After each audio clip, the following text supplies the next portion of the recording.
Hi guys, it's MrsBalanceSheet here, and today's topic is going to be a specific video to individuals who may have low income and also want to get out of debt.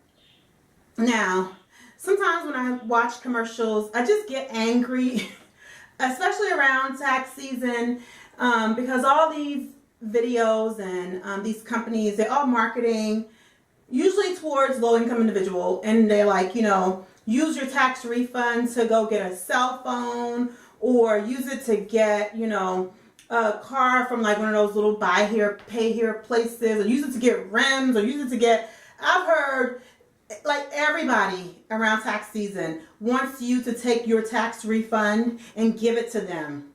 So this video is for individuals who may be on the low income side. I don't want to call out any numbers, but the U.S. Census says that the average American household makes about 40, in the high 40, like 48 or so thousand a year. So anyone below that, or even sometimes depending on how many kids you have, you could still be making $60,000, and if you have 3 kids, that's could be considered low income. So this video is for individuals who have a low income and who are just fed up with having credit card debt, and you just want to find a way to get out. And of course, it's tax season, so if you got a large refund from filing your taxes and you want to do something with your tax refund to help you get out of debt, and you just feel so overwhelmed, I'm going to give you 4 easy steps to use your tax refund to get out of debt, okay?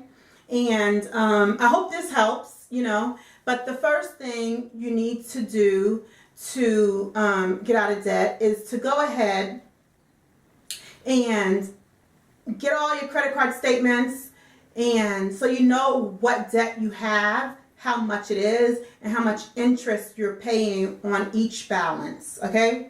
That's step number 1. Once you've done that, step number 2 would be to take 50% of your refund. So you're going to cut your refund in half, okay? And you're going to take 50% of your tax refund, whatever that amount it is, whatever it is, you're going to take that money and you're going to pay off your credit card debt with the highest interest.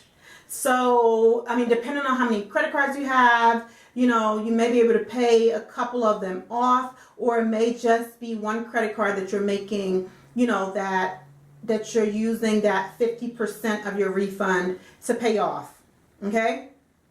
So that's what you're going to do. Step 1 was to gather your credit card statements, and then step 2 is to take 50% of your refund and go ahead and apply it towards your credit card with the highest interest rates, okay?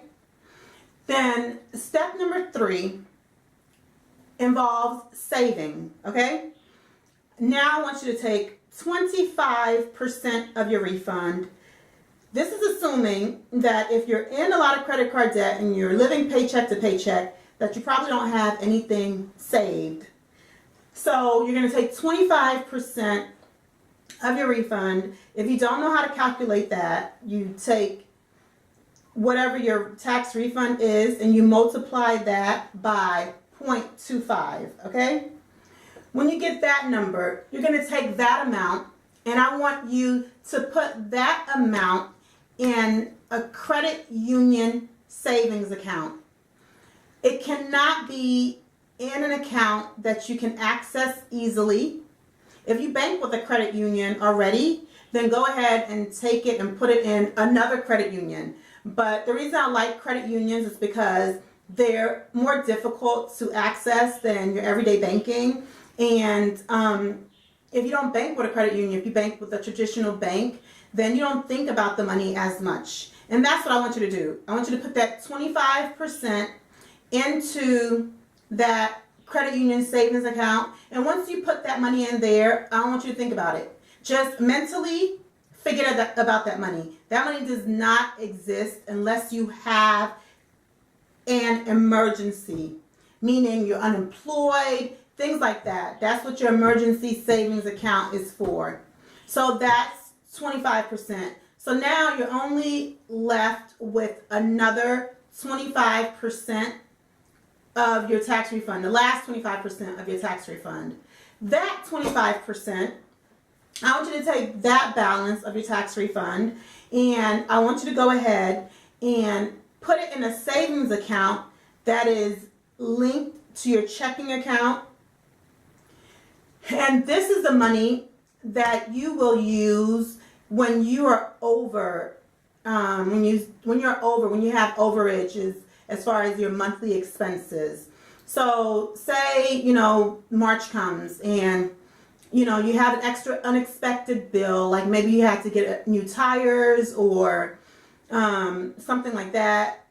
That's where you will pull from. You will pull from the 25% that's in a savings account that is attached to your checking account.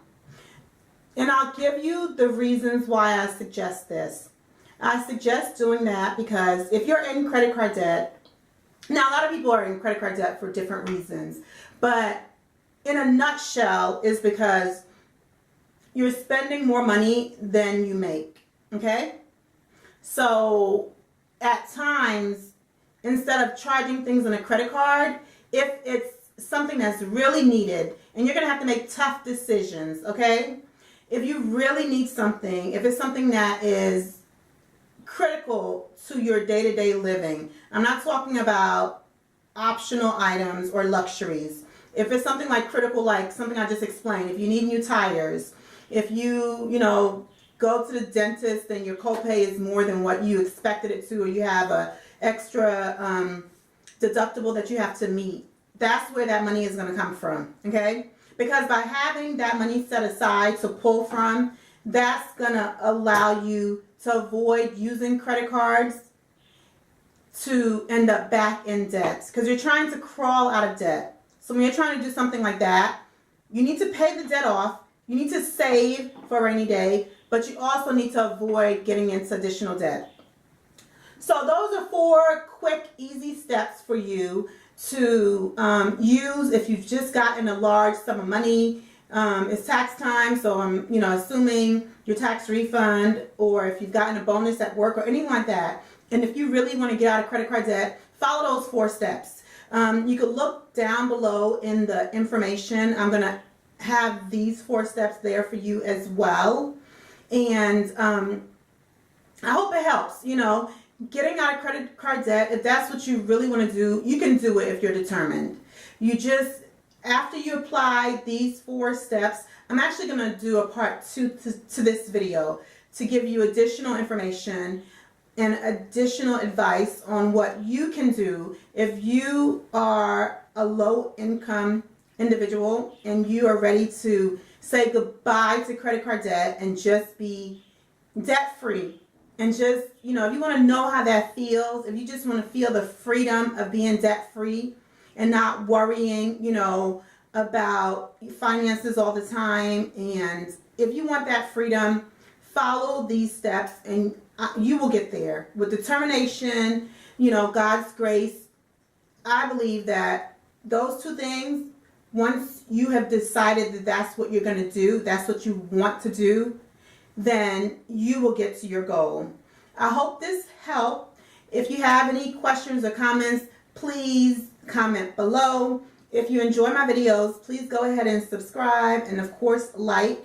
And I like to make videos that are in demand. So if you have a video that you would like me to make, go ahead and leave that below as well. But I hope I wasn't too hard on you, but it's just something that I talk to my clients about, and I just felt like I needed to share this with more people, because I have clients who have done this and who have followed my advice and who have been able to say that they are debt free. And it's nothing, I mean, it's like one of the best feelings in the world to be debt free. And I want everyone who wants to experience that to experience that. So thanks for watching. Bye.